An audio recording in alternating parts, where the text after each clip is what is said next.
संघीय कार्यपालिका हम लोग पढ़ चुके। कार्यपालिका के जो भी कुछ छोटे मोटे पॉइंट था समझने वाला वो हम लोग समझ चुके। अब संघीय कार्यपालिका के अंतर्गत जो हमारा राष्ट्रपति, उपराष्ट्रपति, मंत्रिपरिषद और प्रधानमंत्री और महान्यायवादी आता है, यानी कि संघीय कार्यपालिका की चर्चा कौन से भाग में बताएंगे? अनुच्छेद अध्याय 1 के अनुसार 52 से 78 किसके अनुसार? तो अध्याय 1 के अनुसार। ये भी याद रखिएगा, अध्याय 1 के अनुसार। ऐसा ना हो कि अध्याय 1 भुला जाइएगा फिर मेरा मन का आधार करवा दीजिएगा कि अभी तो बोले थे 52 से 78, मगर भाग 5 में तो उतना सारा है, इसलिए हम पहले बोल दिए हैं भाग कौन सा? अध्याय 1।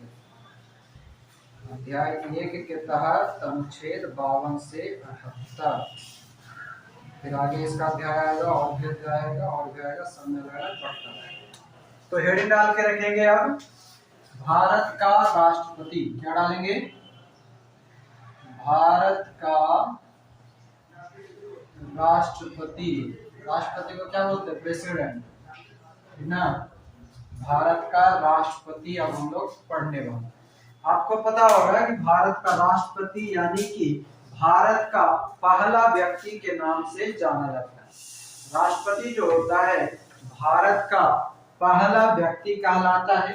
साथ ही साथ राष्ट्रपति को भारत का संवैधानिक प्रमुख कहा जाता है। साथ ही साथ राष्ट्रपति भारतीय सेना के यानी कि सेनाओं का प्रमुख होता है। ये सभी फैसला करने का अधिकार किसके पास है?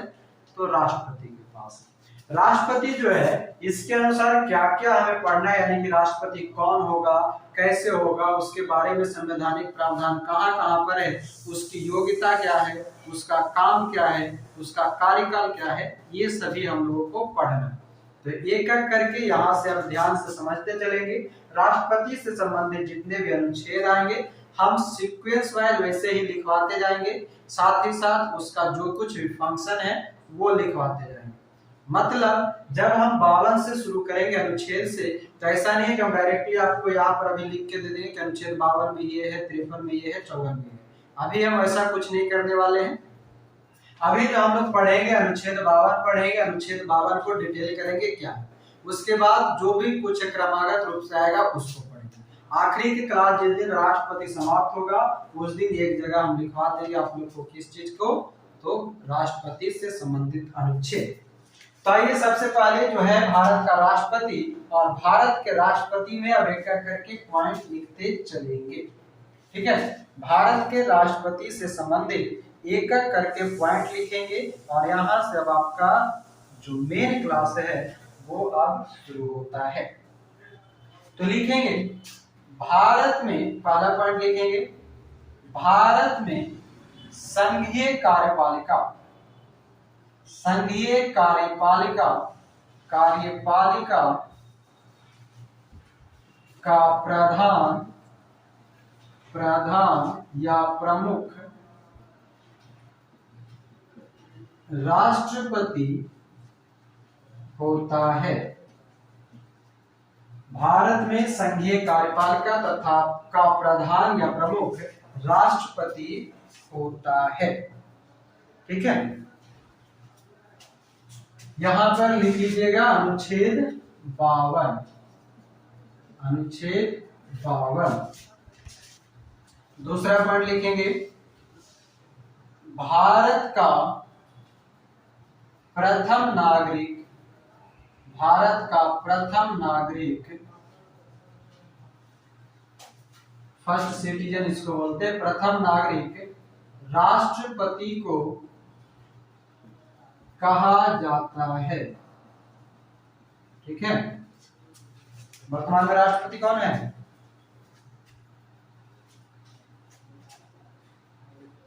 रामनाथ कोविंद। ठीक है, आगे लिखेंगे राष्ट्रपति के, राष्ट्रपति के पास संघ की कार्यपालिका शक्ति, कार्यपालिका शक्ति राष्ट्रपति के पास संघ की कार्यपालिका शक्ति निहित होता है। निहित मतलब कि मौजूद होता है, निहित होता है। राष्ट्रपति के पास संघ की कार्यपालिका शक्ति निहित होता है, जिसका प्रयोग, आगे इसी में जोड़ लेंगे, निहित होता है जिसका प्रयोग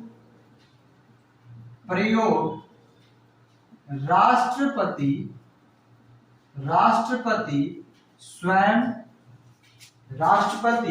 स्वयं या अपने अधीनस्थ अधिकारियों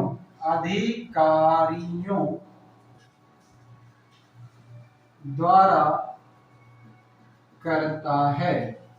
राष्ट्रपति के पास संघ की कार्यपालिका शक्ति होती है, जिसका प्रयोग वह संविधान के अनुसार राष्ट्रपति स्वयं या अपने अधीनस्थ अधिकारियों द्वारा करता है। यहाँ पर लिखेंगे ब्रैकेट में 53 अनुच्छेद 53 का 1, अनुच्छेद 53 का 1, अनुच्छेद 53(1) के तहत राष्ट्रपति अपने कार्यपालिका शक्ति का प्रयोग या तो स्वयं करेगा या अपने अधीनस्थ अधिकारियों से करवाएगा।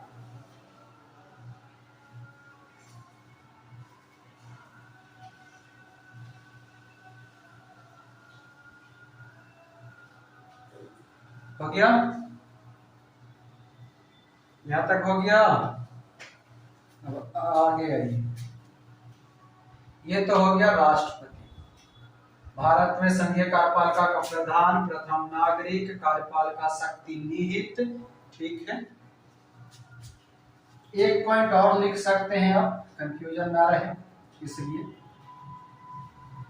भारत का राष्ट्रपति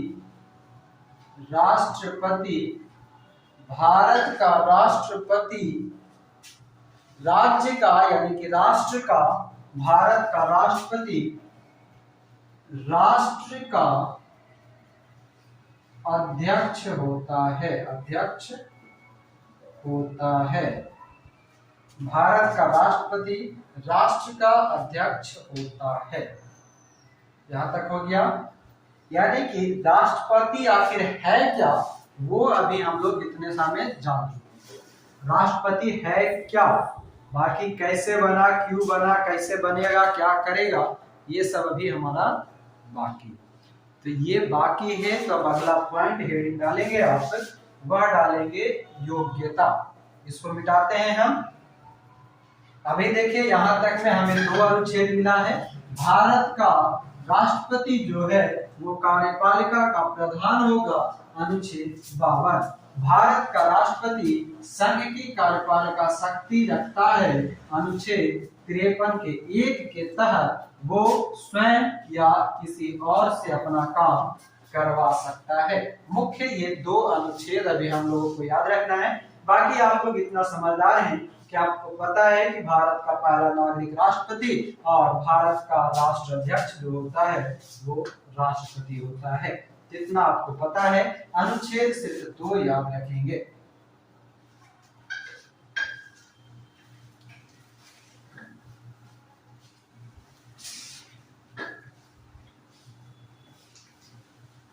आगे हेडिंग डालेंगे योग्यता। क्या डालेंगे? योग्यता, क्वालिफिकेशन।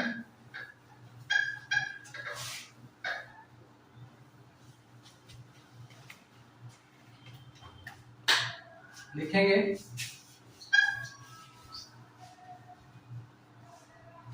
राष्ट्रपति के योग्यता, ठीक है। इंग्लिश में इसको बोलते हैं क्वालिफिकेशन ऑफ प्रेसिडेंट। जिनका लिखेला होगा वो लिख लीजिएगा इंग्लिश में ना, क्वालिफिकेशन ऑफ द प्रेसिडेंट लिखेंगे। पॉइंट इसका राष्ट्रपति का योग्यता हेडिंग डाल लिए होंगे। पहला पॉइंट लिखेंगे, लिखना है अनुच्छेद योग्यता है ना 58, अनुच्छेद 58 के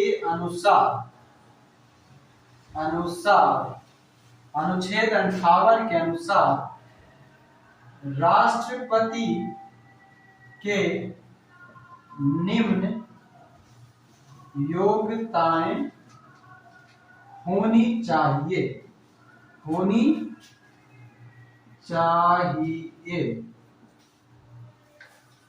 क्या क्या होना चाहिए भाई? पहला लिखेंगे, सबसे पहला, वह भारत का नागरिक हो।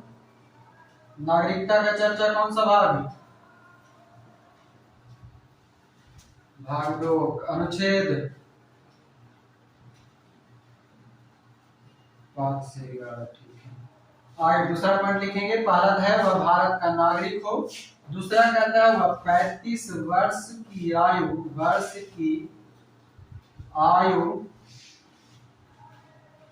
पूरी कर चुका हो,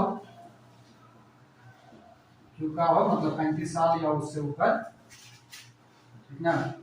तीसरा, 35 वर्ष हो गया आयु, भारत का नागरिक हो गया, लोकसभा का सदस्य निर्वाचित होने की योग्यता रखता हो, लोकसभा के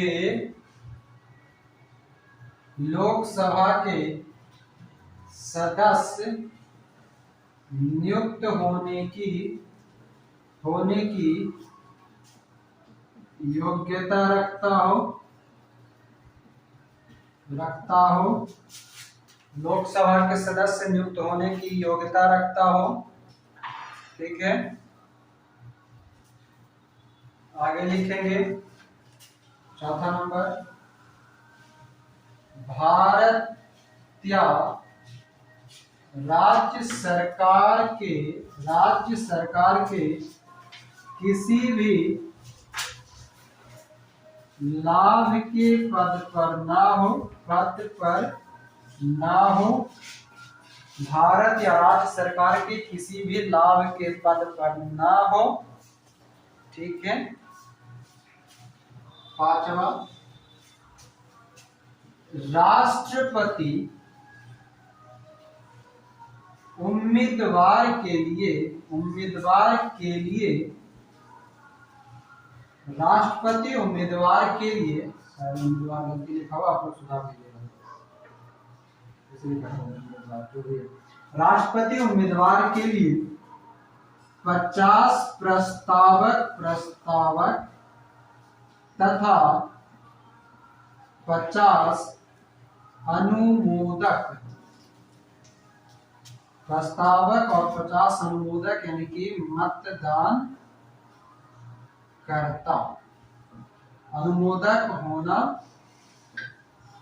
चाहिए। राष्ट्रपति उम्मीदवार के लिए 50 प्रस्तावक और 50 अनुमोदक, ये दोनों पॉइंट इंपॉर्टेंट है, जरा ख्याल रखेंगे, ठीक है। 50 अनुमोदक और 50 प्रस्तावक होना चाहिए। यहीं पर एक स्टार मार्क करके लिख लेंगे,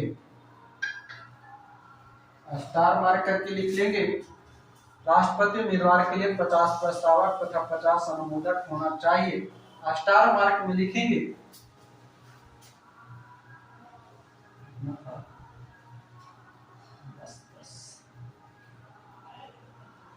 आपातकाल कब लगा था जी?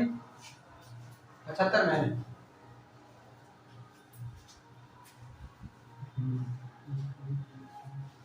आगे लिखिए यहाँ पर स्टार मार्क दिए हैं, वहां पर लिखिएगा 1997 से पहले 10 अनुमोदक एवं 10 प्रस्तावक होता था। मतलब राष्ट्रपति चुनाव के लिए 1997 से पहले 10 गो अनुमोदक और 10 गो प्रस्तावक, मतलब 10 गो आदमी कहा देगा और प्रस्ताव लाएगा कि हाँ ये व्यक्ति को राष्ट्रपति बनाना चाहिए, और 10 उसको मतदान करने के लिए भी तैयार रहेगा, सपोर्ट करने के लिए, तो वो राष्ट्रपति का चुनाव लड़ सकता है, जो बोले हैं, लड़ेगा जो नहीं लड़ सकता है, या बनेगा जो नहीं लड़ सकता है। आगे अगला पॉइंट रखेंगे, कितना नंबर है? 6 नंबर। राष्ट्रपति उम्मीदवार की जमानत राशि कितना है अभी बताइए? राष्ट्रपति की जमानत राशि 15,000 रुपये है। राष्ट्रपति उम्मीदवार की जमानत राशि 15,000 रुपया है। आगे लिखिएगा,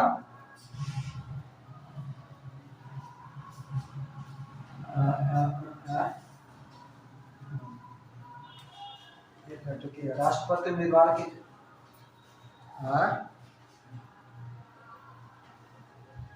होगा इसको पूरा तो कर दीजिए, योग्यता कंप्लीट कर दो तब तो।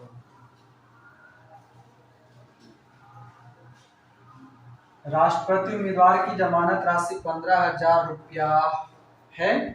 लिखेगा, इसी में लिखेगा जो कि पहले 2,500 रुपया था। कितना? 2,500 था, 1997 से पहले था। ठीक है, जो कि 1997 यहाँ पर लिख लीजिएगा, 1997 से पहले 2,500 रुपया था। 1997 से पहले 2,500 रुपया था।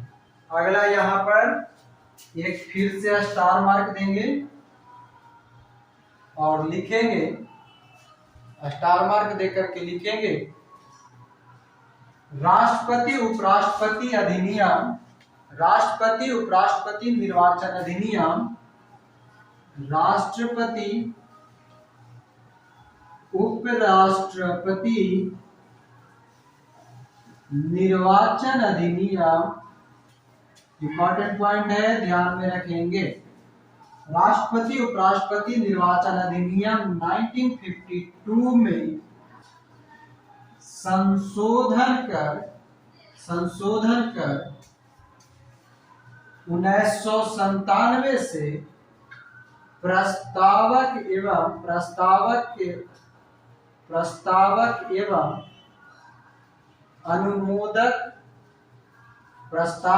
अनुमोदक तथा जमानत राशि को बढ़ा दिया गया।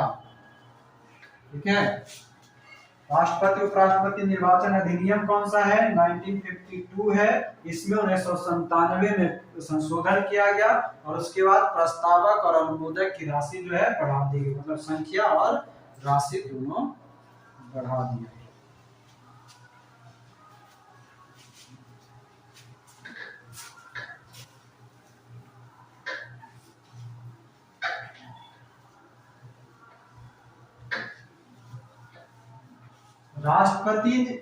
राष्ट्रपति उपराष्ट्रपति निर्वाचन अधिनियम 1952, राष्ट्रपति उपराष्ट्रपति निर्वाचन अधिनियम 1952 में संशोधन कर 1997 से प्रस्तावक एवं अनुमोदक की राशि जो तथा जमानत राशि बढ़ा दिया गया। 7 नंबर 7 नंबर पॉइंट लिखेंगे, म्यूट होइए जिनका भी आवाज कर रहा है। हाँ, अगला लिखेंगे, किसी उम्मीदवार को कुल वैध मत का कितना? 1/6। किसी उम्मीदवार को कुल वैध मत का 1/6 प्राप्त होना चाहिए, नहीं तो उसकी जमानत राशि कितना? वर्तमान में 15,000। हाँ, उसकी जमानत राशि जब्त कर ली जाती है। किसी उम्मीदवार को कुल वैध मत का 1/6 प्राप्त होना चाहिए, नहीं तो उसकी जमानत राशि 15,000 जो है वो जब्त हो जाती है। अगला लिखेंगे 8वां, राष्ट्रपति किसी भी सदन, राष्ट्रपति किसी भी सदन यानी कि संसद अथवा सदन, किनका आवाज कर रहा है? राष्ट्रपति किसी भी सदन या संसद अथवा राज्य विधानमंडल, राज्य विधानमंडल का, राष्ट्रपति किसी भी सदन, संसद अथवा राज्य विधानमंडल का सदस्य नहीं होना चाहिए, होना चाहिए, चाहिए अगर है तो, मतलब अगर किसी का सदस्य है तो, अगर किसी सदन या संसद या राज्य विधानमंडल का सदस्य है तो उसके पद ग्रहण करते ही वो पद खाली हो जाएगा, खाली माना जाएगा। राष्ट्रपति किसी भी सदन, संसद अथवा राज्य विधानमंडल का सदस्य नहीं होना चाहिए, अगर किसी सदन, संसद या राज्य विधानमंडल का सदस्य है तो उसके पद ग्रहण करते ही वो पद खाली माना जाएगा। ठीक है,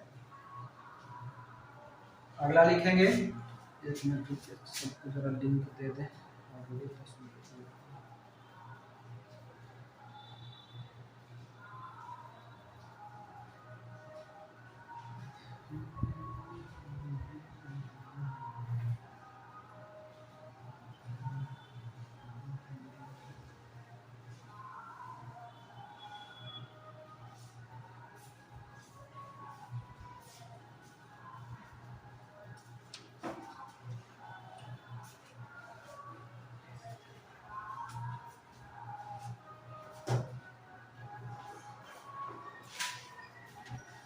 चलिए आइएगा। हाँ, नीचे में क्या है?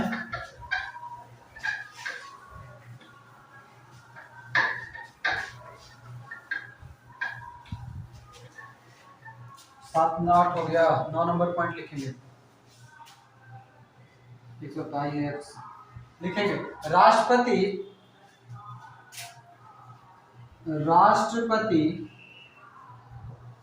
पद पर रहते किसी अन्य लाभ के पद पर नहीं रह सकता। अगर कोई व्यक्ति राष्ट्रपति बना हुआ है तो कोई और भी जगह पे कोई अन्य पद ग्रहण नहीं कर सकता है। और इसका अनुच्छेद लिख लेंगे 58 अनुच्छेद 59 में। ठीक है, राष्ट्रपति पद पर रहते किसी अन्य पद ग्रहण नहीं कर सकता, अनुच्छेद 59। अगला लिखेंगे, अगला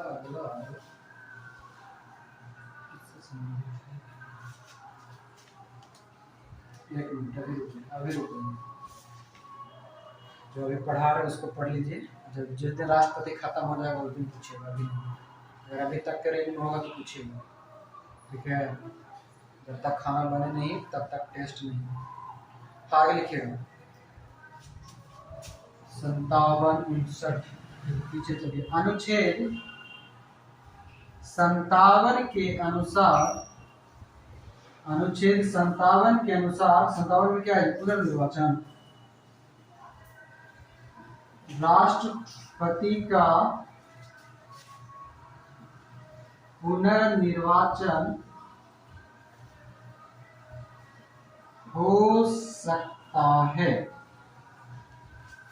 अनुच्छेद 57 के अनुसार राष्ट्रपति का पुनर्निर्वाचन हो सकता है, मतलब कोई व्यक्ति राष्ट्रपति का पुनर्निर्वाचन हो सकता है, राष्ट्रपति पद पर फिर से आ सकता है। अब तक भारत में कितने से राष्ट्रपति हैं जो दोबारा चुनाए हैं?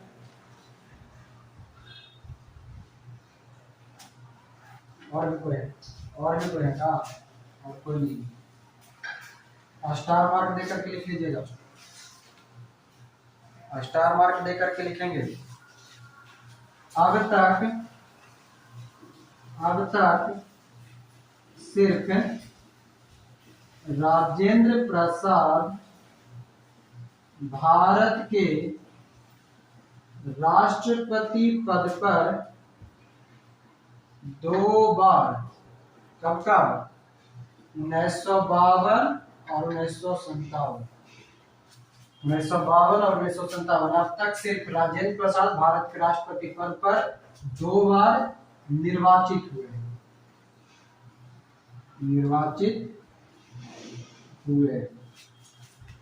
कंप्लीट। और इस पर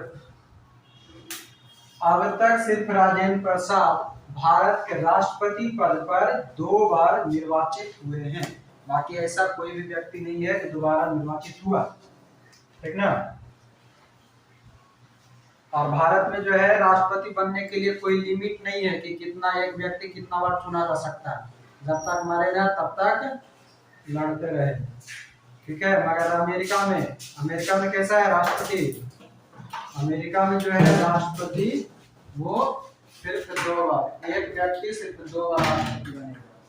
कहीं पर लिख लीजिएगा कोना में, ठीक है, लिख लेंगे भारत में एक व्यक्ति आजीवन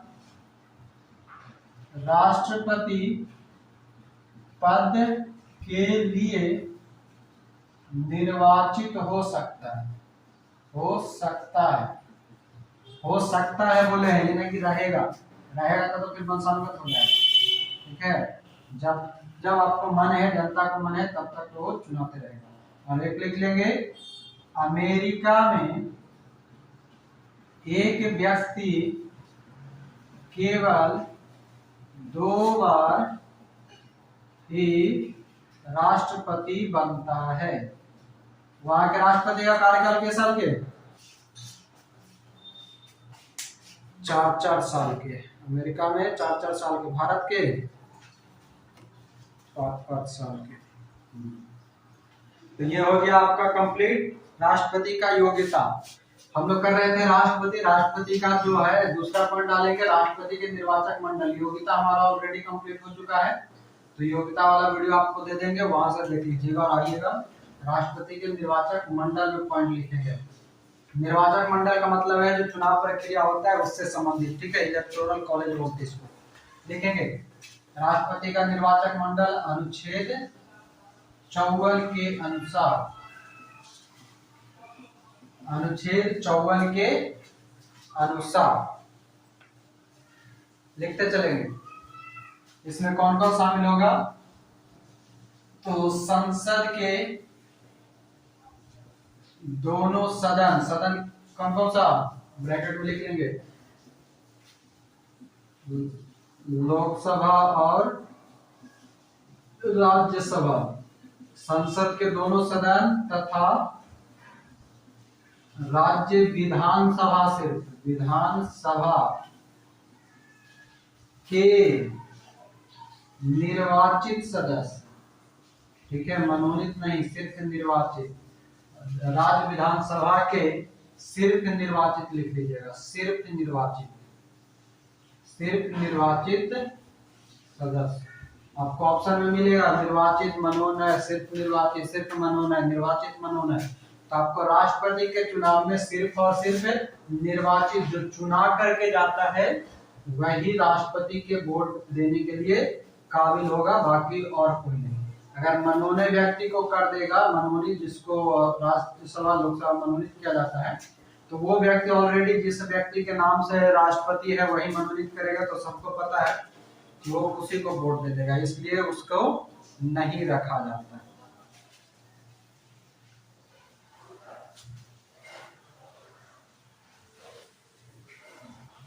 चलिए लाइन भी कट गया।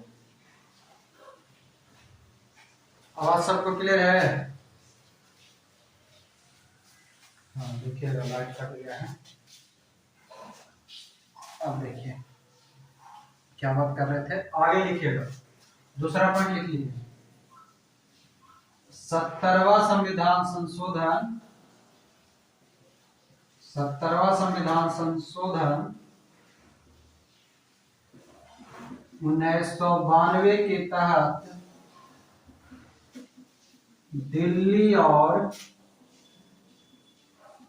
पुडुचेरी के विधानसभा सदस्यों का विधानसभा के निर्वाचित सदस्यों को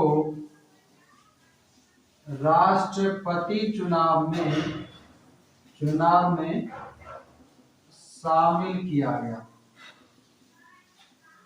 राष्ट्रपति चुनाव में शामिल किया गया। 70वां संविधान संशोधन 1992 के तहत दिल्ली और पुडुचेरी के विधानसभा के निर्वाचित सदस्यों को राष्ट्रपति चुनाव में शामिल किया गया। ठीक है, और आगे लिख लीजिएगा। यही बोले तो लाइन कटल है तो कैसे दिखेगा, सुनिए।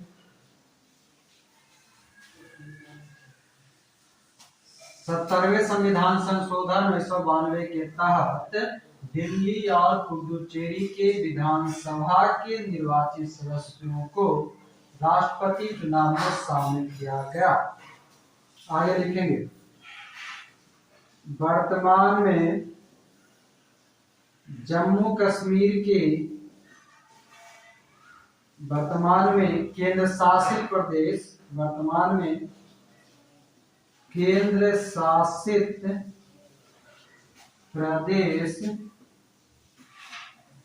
जम्मू कश्मीर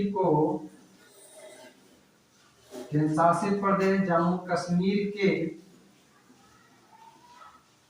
विधानसभा को भी शामिल किया गया है।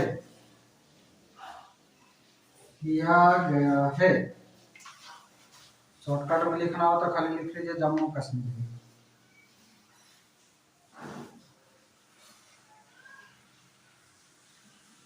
इस वाला में नहीं दिया है, आगे जब वहां विधानसभा चुनाव हो जाएगा तो होगा, मतलब उसको शामिल किया जाएगा।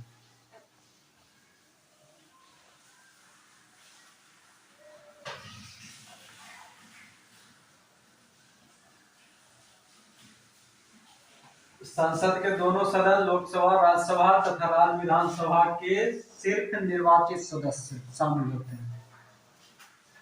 संसद के, लोकसभा, राज्यसभा की।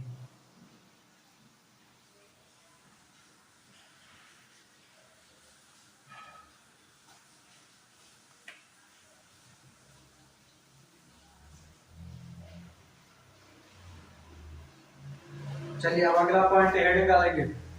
राष्ट्रपति के निर्वाचन की रीति मतलब नियम। अगला हेड डालेंगे। तीसरा नंबर,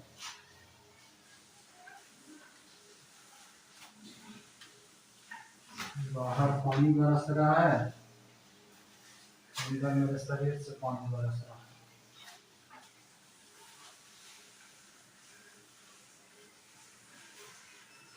इधर हल्का हल्का हो रहा है, पता नहीं पानी से छत पर से गिर रहा पानी की आवाज है कि सच में बारिश हो रहा है, पता नहीं, दिख नहीं रहा है।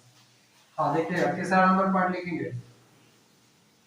राष्ट्रपति के निर्वाचन के रीति को ही कहते हैं नियम। राष्ट्रपति के निर्वाचन के रीति लिखेंगे अनुच्छेद 55 के अनुसार। अनुच्छेद 55 के अनुसार पहला पॉइंट, अप्रत्यक्ष निर्वाचन प्रणाली।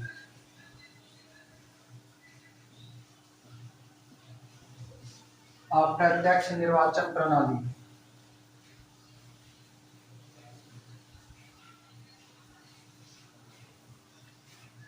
दूसरा पॉइंट, अनुपातिक। अनुपातिक जिसको बोलते हैं प्रतिनिधित्व पद्धति। अनुपातिक प्रतिनिधित्व पद्धति के अनुसार, हम शॉर्टकट में लिख रहे हैं सब, वैसे लिखते जाइए, बाकी कुछ नहीं है इसमें। अनुपातिक प्रतिनिधित्व पद्धति के अनुसार एकल संक्रमणीय मत, मतलब सिंगल, एकल संक्रमणीय मत पद्धति द्वारा, एकल संक्रमणीय मत पद्धति द्वारा या प्रणाली द्वारा। चलिए हो गया।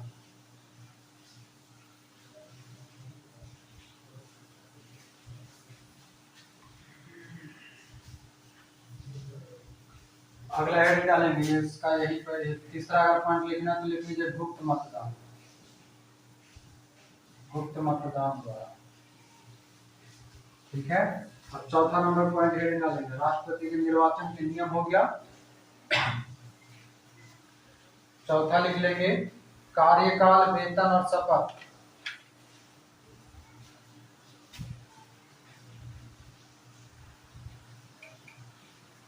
राष्ट्रपति के कार्यकाल, सिर्फ कितना लिखिए पहले, राष्ट्रपति के कार्यकाल या पदावधि, इसी को बोलते हैं पदावधि, यानी कि पद की अवधि। राष्ट्रपति के कार्य, गुप्त मतदान मतलब चोरी करके, छुपा करके, बैलेट पेपर जो रहता है ना, वो उसमें आप जा करके वहां पर वोट डालिए, किसी को कुछ दिखाना बताना नहीं, ठीक है। जितना भी होता है वो गुप्त मतदान ही होता है। प्रधानमंत्री का चुनाव करते हुए गुप्त होता है। आप जाते हैं बैलेट डालने या ईवीएम दबाते हैं तो उसमें बताते थोड़े हैं, तो देखता है आकर के कि कैसे डाला, जो नहीं ना वो अलग बात है, आप दिखा देते, वो अलग बात है कि आप बता देते। गुप्त मतदान। और एकल संक्रमणीय मत, एक का मत का जो ग्रुप रहेगा एक ही रहेगा, सिंगल ट्रांसफरेबल बोला जाता है इसको, ठीक ना, सिंगल ट्रांसफरेबल वोट सिस्टम का, और अनुपात के रूप में होता है। चलिए अगला पदावधि।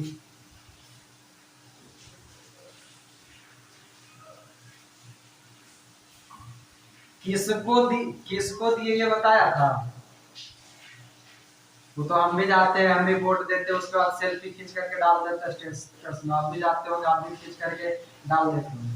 वो हम वोट दिए, वोट देना हमारा अधिकार है, और किसको देंगे ये भी मेरा अधिकार है, हम किसी के प्रेशर में आकर के नहीं देंगे, ठीक है। क्योंकि ईवीएम और बैलेट पेपर जो होता है वो अंदर बंद रहता है, बंद रहता है, तो भले आपको बाहर में 4 आदमी मिलकर के पीट भी देगा कि तुम जा करके बीजेपी को वोट देना, आपको अंदर मन में है कि हम कांग्रेस को देंगे, तो आप जा करके कांग्रेस को ही दबाइएगा, ताकि ईवीएम के पास में आपको 4 आदमी पीटने वाला नहीं रहेगा साथ में, जो मन में है उसी को दीजिएगा, उसी को बोला जाता है गुप्त मतदान, ठीक है, समझ गए।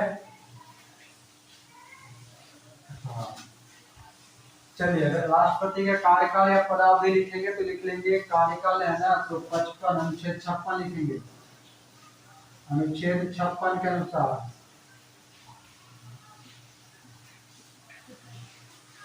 राष्ट्रपति के कार्यकाल या पदावधि अनुच्छेद 56 के अनुसार कितने साल का, 5 वर्ष का कार्यकाल होगा। क्या शपथ की स्थापना से नहीं, कार्यभार ग्रहण करने की अवधि से 5 वर्ष तक, ठीक है। आगे लिखिएगा, राष्ट्रपति, अगला पॉइंट, ये पहला हो गया, ये दूसरा।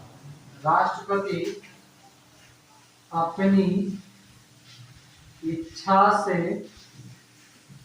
उपराष्ट्रपति को, राष्ट्रपति अपनी इच्छा से उपराष्ट्रपति को त्याग पत्र दे सकता है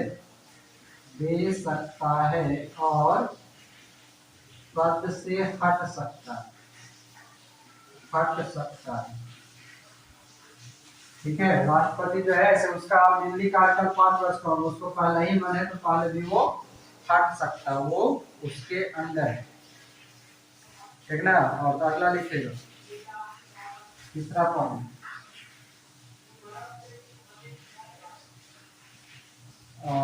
अनुच्छेद 61, अनुच्छेद 61 के अनुसार, अनुच्छेद 61 के अनुसार राष्ट्रपति पर महाभियोग प्रक्रिया द्वारा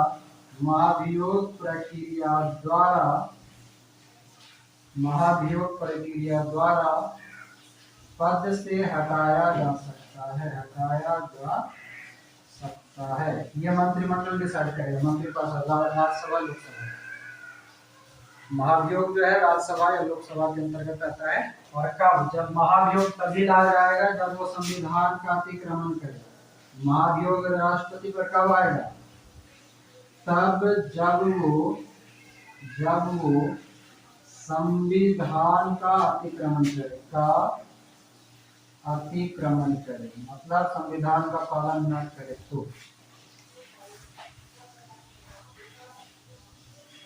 क्या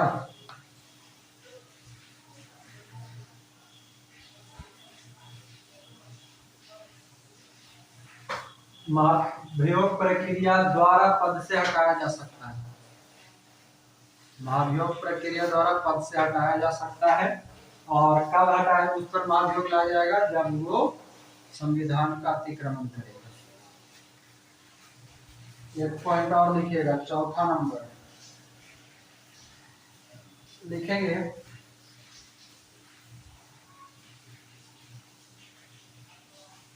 राष्ट्रपति अनुच्छेद 56(1) के तहत अपने 5 वर्ष के कार्यकाल को पूरा करने के बाद भी, राष्ट्रपति अनुच्छेद 56(1) के तहत अपने 5 वर्ष के कार्यकाल को पूरा करने के बाद भी अपने पद पर तब तक रहता है जब तक उसका उत्तराधिकारी का नियुक्ति न हो जाए।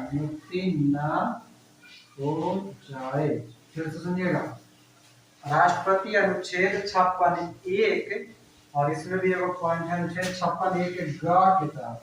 ठीक है, अनुच्छेद 56(1) के तहत राष्ट्रपति अनुच्छेद 56(1) के तहत 5 वर्ष के कार्यकाल को पूरा करने के बाद भी अपने पद पर तब तक बना रहेगा जब तक उसका उत्तराधिकारी की नियुक्ति न हो जाए।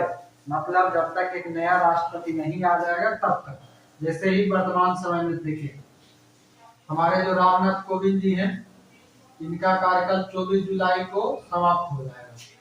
अभी 18 जुलाई को क्या हुआ, चुनाव हो गया राष्ट्रपति का, है ना। 21 जुलाई को क्या होगा, रिजल्ट आ जाएगा, यानी कि उत्तराधिकारी मिल जाएगा। जो भी जीत के आएंगे, और 25 तारीख को क्या होगा, उनका शपथ कर दिया जाएगा। अगर इसी बीच में किसी कारणवश ऐसा होता कि राष्ट्रपति का चुनाव नहीं हो पाए, अगर राष्ट्रपति का चुनाव नहीं हो पाया रहता तो रामनाथ कोविंद जी अगले 6 महीने तक, कब तक, 6 माह तक कम से कम वो कंटिन्यू रहेंगे और 6 माह में किसी भी हाल में राष्ट्रपति का चुनाव करा लेना होता है। ठीक ना। तो अभी ऐसा कभी वैसा नहीं मौका आया है कि दोबारा फिर इंतजार करना पड़ा हो, है ना। हमेशा कंटिन्यू लगभग चुनाव होता गया है, 1-2 दिन आगे पीछे चलता है, बाकी ऐसा कभी नहीं।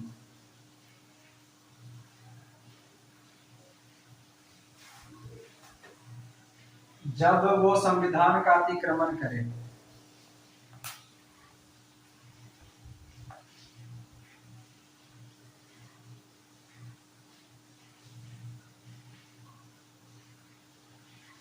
संविधान का अतिक्रमण का मतलब है कि संविधान में जो कुछ वर्णित है उसका वो पालन नहीं करता। ठीक है, यानी कि अब जैसे राष्ट्रपति को हम कहते हैं देश का प्रथम नागरिक, मगर वो देश का पहला नागरिक है, वो हम सबसे ऊपर है, मगर वो हमारे संविधान से ऊपर नहीं है। ठीक है। और राष्ट्रपति को अगर मन करे कि हम संविधान में कुछ भी फेरबदल कर दें, है ना, मगर हमारे यहाँ जो संविधान है उसमें फेरबदल करने का अधिकार सिर्फ किसको होता है? संसद को। किसको? संसद को। संविधान में जो कुछ भी बदलाव होता है उस पर नियम कानून संसद बनाता है, यानी कि लोकसभा राज्यसभा बनाता है। वो दोनों मिलकर के जो काम करता है उस पर फाइनली साइन जो करता है वो राष्ट्रपति करता है। तो इसलिए संविधान का अतिक्रमण का मतलब हो गया कि राष्ट्रपति को अगर घमंड हो जाए कि हम तो इस देश का पहला नागरिक है, प्रथम नागरिक हैं, सारा बल हमारे हाथ में है, तो ऐसा नहीं है। आप राष्ट्रपति हैं, आप पहले व्यक्ति हैं, मगर हमारे संविधान से ऊपर नहीं है। आपको संविधान के अंतर्गत ही रह करके काम करना पड़ेगा। बात समझ में आया? देखिए, मान लीजिए कोई घर है, ठीक है, समझ गए ना, समझा की जरूरत नहीं है। कोई घर है, किसी भी घर में आप गए, मान लीजिए आप बहू बन करके किसी के यहाँ गए, जिस घर में आप गए वहां की जो सास, मतलब जो आपकी सास हुई, वो सास जो है वो घर का नियम कानून अपने तरीका से चलाती आ रही, मतलब उनका एक कंटिन्यूटी बना हुआ, आपकी सास, आपकी सास की सास, सास की सास, घर का एक परंपरा बना हुआ है कि मेरी बहू जो है घूंघट में रहेगी। कैसा? बहू जो है घूंघट में रहेगी।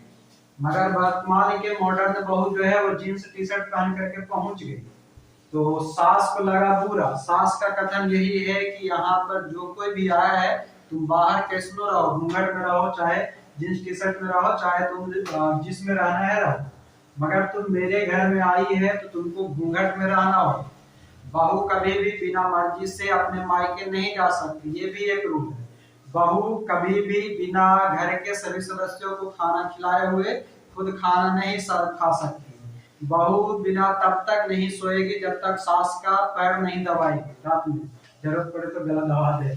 ठीक, तो ये सारा नियम कानून बना हुआ है आपके घर का, यानी कि आपका घर, यानी कि आपकी सास संविधान। तुलना कर रहे हैं, कोई मानिएगा नहीं कि सास हमारा संविधान है, बस आपको समझाने के लिए कह रहे हैं।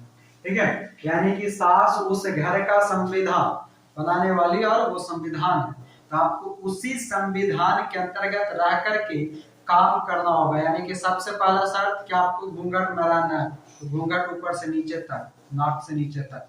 ठीक है, आपको उसी घर में वो संविधान का पालन करना है जिसमें कि आप बिना पूछे मायके नहीं जा सकती। जब भी मायके जाना हो सास से पूछना है कि हमको जाना है मायके जाना, तो बोले कि जाना है तो जाओ, मतलब कि सास की इच्छा होगी तब वो भेजेगी। वो अगर आपको बोला गया कि जब तक पूरा सदस्य खाना नहीं खा लेगा आप खाना नहीं खाएंगे, तो इधर क्या करेंगे, किचन में बनाते बनाते 2-4 रोटी खा लेंगे। वो मेरे यहाँ कहावत है, ठीक ना, 7 शेर के 7 गो, 7 शेर के 7 गो और 14 शेर के 1 गो, ठीक ना, बात समझे? 7 शेर के 7 गो, 14 शेर के 1 गो, मतलब ये है कि 7 व्यक्ति के लिए 1 किलो की रोटी बनाई वो, तो ठीक ना। जबकि अपने लिए वो इतना भूखड़ थी कि अपने लिए कि शर्त ये था कि हर एक व्यक्ति 1 रोटी खाएगा, ठीक ना, तो सबके लिए 7 शेर के 7 गो बना दिया, 7 गो मेंबर के। ये ज्यादा इसको भूख लगता तो ये क्या की खाना ये क्यों है, कितना खाना जो नहीं है, तो एक ही रोटी बना दी 14 शेर के, 14 किलो का, शेर मतलब यहाँ पर केजी होता है, तो 14 केजी का एगो आपने बना ली, एगो खा ली। कोई नहीं कह सकता कि तुम कितना खाइए, एक ही को तो खाए हैं, तो वही चीज है, ठीक ना। तो आप किचन में घुस के खा लिए, सास पीछे से देख ली तो मार फटक था, ठीक ना। तो वो इसको बोलते हैं संविधान का अतिक्रमण, यानी कि राष्ट्रपति को जो कुछ भी संविधान के अंतर्गत नियम कानून दिया गया है उससे हट करके वो कोई भी काम नहीं करेगा। अगर वैसा कुछ करता है तो संसद में बैठे जो लोग हैं, यानी कि मंत्रिपरिषद, कैबिनेट, वो सभी मिलकर के एक महाभियोग की प्रक्रिया चलाएगा अनुच्छेद 61 के तहत, और उसको अपने पद से समय से पहले 5 साल से पहले उसको क्या करेगा, बाहर कर देगा। बात समझ में आ गया अतिक्रमण?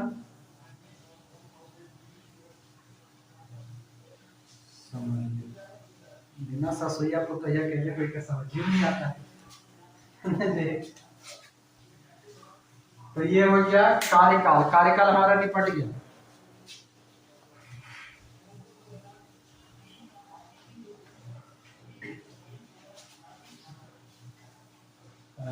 देखेंगे आखिरी में। हाँ, और क्या कर रहे थे, ये अपना जो है कार्यकाल, कार्यकाल में एक और लिख लीजिए कहीं पर, ये जो है अपना त्याग पत्र किसको देता है, लिखेंगे अगला पॉइंट। हाँ, उपराष्ट्रपति को देगा, ऊपर में लिख रहे हैं, ठीक है। यहाँ पर ससुइया को तो यहाँ पे बनाएंगे, जब पूरा खत्म हो जाएगा ना तब अनुच्छेद बनाएंगे, कोशिश करेंगे, देखिए बन ही जाएगा। लिखिए राष्ट्रपति के कार्यकाल या पदावधि में लिखिएगा, अगला जो भी पॉइंट है 5वां नंबर है सर। राष्ट्रपति अपना त्याग पत्र उपराष्ट्रपति को देता है, मतलब समय से पहले अगर उसको इस्तीफा देना हो तो उपराष्ट्रपति को देता है, तथा उपराष्ट्रपति तुरंत लोकसभा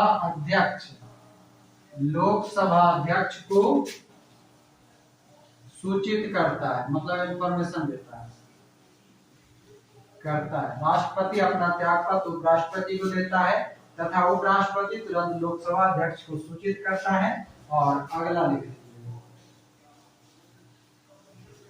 राष्ट्रपति के इस्तीफा या हटाए जाने पर राष्ट्रपति के इस्तीफा या हटाए जाने पर उपराष्ट्रपति कार्यवाहक राष्ट्रपति के रूप में कार्य काम करेगा। और अगर उपराष्ट्रपति भी उस समय मौजूद नहीं रहेगा तो सीबीआई करेगा, मुख्य न्यायाधीश जो होता है सुप्रीम कोर्ट का, वो अगर वो भी नहीं मौजूद है तब कोई और जो उच्च पदाधिकारी होगा जिसकी नियुक्ति की जाएगी वो। बात समझ गए? राष्ट्रपति के इस्तीफा या हटाए जाने पर उपराष्ट्रपति कार्यवाहक राष्ट्रपति के रूप में कार्य करेगा तथा उपराष्ट्रपति के मौजूद नहीं रहने पर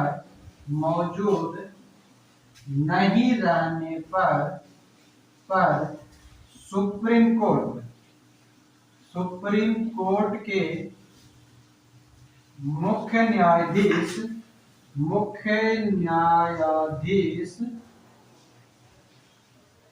कार्यवाहक राष्ट्रपति के रूप में कार्य करता है, ठीक ना। और अब तक ऐसा सिर्फ एक ही बार हुआ है, मुख्य न्यायाधीश बने थे कौन, हिमायतुल्लाह।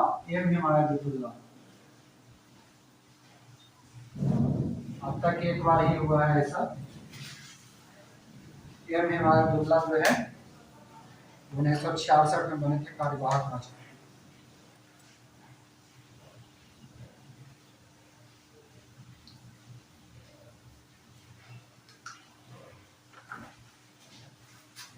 हाँ नहीं, लोकसभा अध्यक्ष को, हाँ यही तो इसका खासियत है। कहा है कि लोकसभा अध्यक्ष को, पीएम को बताने से मतलब नहीं, लोकसभा।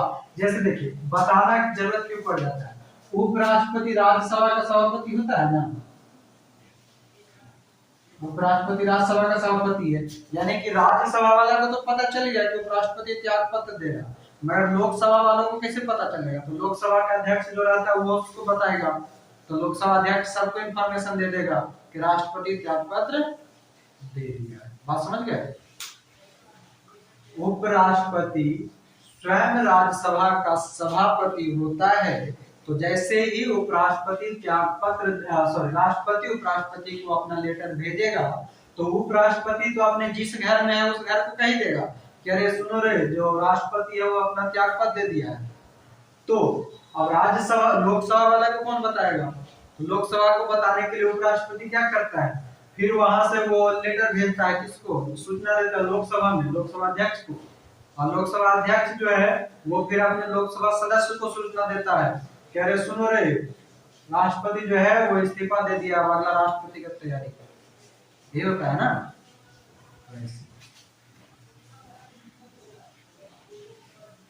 पीएम नहीं, पीएम को नहीं सुनाएंगे, सभी को सुनाएंगे, मंत्रिपरिषद को सुनाते हैं, ठीक है, मंत्रिपरिषद कैबिनेट जो रहता है उसको सुनाते हैं।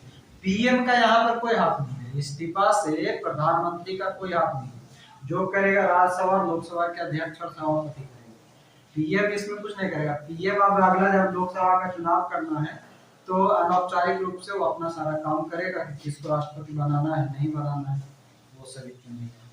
राष्ट्रपति को चुनने में या हटाने में राष्ट्रपति का वैसा डायरेक्टली कोई काम नहीं है, वो सब लोकसभा अध्यक्ष और लोकसभा सदस्यों के द्वारा होता है। प्रधानमंत्री भी जो है उस समय वो प्रधानमंत्री के रूप में नहीं, एक लोकसभा सदस्य के रूप में काम करेगा। आप समझ गए? वो अलग बात है कि मतलब कि हम लोग को सोचते अलग है, हम लोग सोचते हैं सिर्फ कि राष्ट्रपति बनाने के लिए जरूरी कौन है? प्रधानमंत्री। जैसे अभी हमारे पास द्रौपदी मुर्मू, तो द्रौपदी मुर्मू को अगर कोई सामने लाया तो वो प्रधानमंत्री और उसके साथ वाले लोग लाए, सिर्फ ये नहीं कह सकते कि सिर्फ प्रधानमंत्री ही लाया, उनके पूरे जितने भी गठबंधन के लोग हैं वो सब लोगों ने मिलकर के, भले प्रधानमंत्री उच्च व्यक्ति है या उस सदस्य का, उस पूरे समूह का बड़ा व्यक्ति है, तो उसका एक बात का वैल्यू रहता है कि हाँ ठीक है, ये व्यक्ति कह रहा था कुछ अच्छा ही सोचेगा, मतलब सीधा सीधा सदस्यों का मुखिया जो होता है वो है वहां पे। ऐसा नॉर्मल व्यक्ति, जब अगर प्रधानमंत्री अपने ही गुटों के साथ बैठेगा, अपने समूह में बैठेगा, तो प्रधानमंत्री नहीं, उस समूह का एक नॉर्मल सदस्य होता है, ठीक ना। बाकी जिसके पास जो कुछ भी व्यू हो, जिसके पास जो कुछ भी अपना एक्शन डायरेक्शन जो है वो सब कुछ सुना, अगर लागू करने की जब बात आ जाएगी तब प्रधानमंत्री अब एक रियल में प्रधानमंत्री बनकर के देश के सामने आएगा और वो अपने जो भी कुछ विचार हुआ है उसको रखेगा प्रधानमंत्री। आप समझ गए?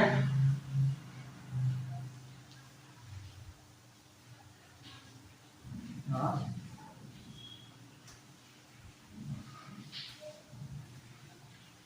नहीं, चुनाव प्रधानमंत्री नहीं करते, कॉन्सेप्ट क्लियर कीजिए। राष्ट्रपति का जो नाम है, मान लीजिए कोई भी व्यक्ति है, मान लीजिए ए नाम का कोई व्यक्ति है, इसका आप सुझाव दे सकते हैं, जैसे कि द्रौपदी मुर्मू जी। द्रौपदी मुर्मू जी को राजनीतिक रूप से सब तरह से उनको देखा गया कि उनका कैसे क्या आज तक के रिकॉर्ड था, उस रिकॉर्ड को देखते हुए बीजेपी के अंतर्गत या उसके जो गठबंधन वाले सदस्य हैं उन लोगों ने एक सुझाव दिया होगा, अपना राजनीति भी बचाना है, कि ये सब चीज जो भी होता है राष्ट्रपति उपराष्ट्रपति का चुनाव, वो कहीं ना कहीं कुछ न कुछ राजनीतिक प्रेरित होता है, ताकि वैसा एक माइनॉरिटी को एक मिनॉरिटी को अपने कब्जे में आगे आने वाले इलेक्शन को देखते हुए किया जा सके, ठीक ना, ऐसा। और दूसरी बात ये कि आप देखिए हमारे पास अभी तक राष्ट्रपति के रूप में एक ही महिला आई थी, प्रतिभा पाटिल, तो अब देखा गया कि अब महिलाओं को भी आगे लाया जाए, सशक्तिकरण की ओर ले जाए, तो वो भी एक मुद्दा राजनीतिक बनेगा। तो ये सब जो है जरूरी नहीं है कि राष्ट्रपति का चेहरा प्रधानमंत्री होता है, उसके पूरे संगठन के कोई भी व्यक्ति ये कह सकता है कि ये नाम का जो व्यक्ति है, इसका व्यक्तित्व और आज तक का रिकॉर्ड साफ सफाई वाला है, यानी कि बढ़िया है, इसको राष्ट्रपति का फ्रंट चेहरा लेकर आओ। तो सब मिल करके विचार करेगा और विचार करने के बाद उसको सामने ला देगा। कभी भी अभी तक अगर आप पेपर या न्यूज सुने होंगे तो ऐसा कहीं पर नहीं लिखा हुआ मिलेगा कि नरेंद्र मोदी का उम्मीदवार, नरेंद्र मोदी का उम्मीदवार द्रौपदी मुर्मू, कहीं लिखा देखे प्रेस या पेपर में? नहीं लिखा हुआ देखेंगे। आप ये लिखा हुआ देखे और सुने होंगे एनडीए का राष्ट्रपति उम्मीदवार मुर्मू, है ना। कांग्रेस का यानी कि यूपीए का जो है वो यशवंत सिन्हा, ऐसा सुना होगा। कहीं पर ये नहीं लिखा मिलेगा नरेंद्र मोदी। वो बाकी अलग बात है कि मीडिया वाला चटुकारिता करते रहता, मोदी मोदी करते रहते, वो अलग बात है ना। मोदी को डायरेक्ट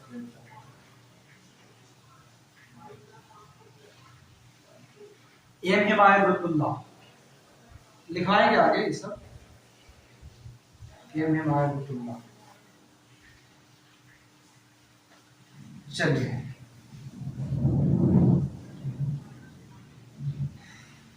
घर पता कर ला, आप लोग को छोड़ना पड़ेगा तब। ये हो गया, टाइम हो गया 1:07। तो इसको यहीं पर रहने देते। अगला हेडिंग डाल के रखिए आप लोग, राष्ट्रपति के पद की रिक्तता की पूर्ति। ऐसे लगभग ये हम समझा दिए, इसी में कल खाली पॉइंट लिखा देंगे जो भी लिखे ना, इसी में वो सब आ गया। बस आप लिख लीजिए, खाली हेडिंग डाल दीजिए राष्ट्रपति पद के रिक्तता की पूर्ति, हेडिंग डाल दीजिएगा। राष्ट्रपति पद के रिक्तता की पूर्ति, मतलब राष्ट्रपति का पद अगर रिक्त हो गया है तो कैसे भरेगा, तो अभी हम बताएंगे कि उपराष्ट्रपति नहीं रहेगा तो न्यायाधीश भरेगा, उसको कल एक जगह करा देंगे और कुछ नहीं। तो इसको यहीं पर रखते हैं, इसमें अनुच्छेद बदल जाएगा रिक्तता होने पर। तो आज की क्लास को राष्ट्रपति वाला हम लोग यही रखेंगे, बाकी कल राष्ट्रपति लगभग उम्मीद है खत्म कर देंगे। तो मिलते हैं अगला क्लास में।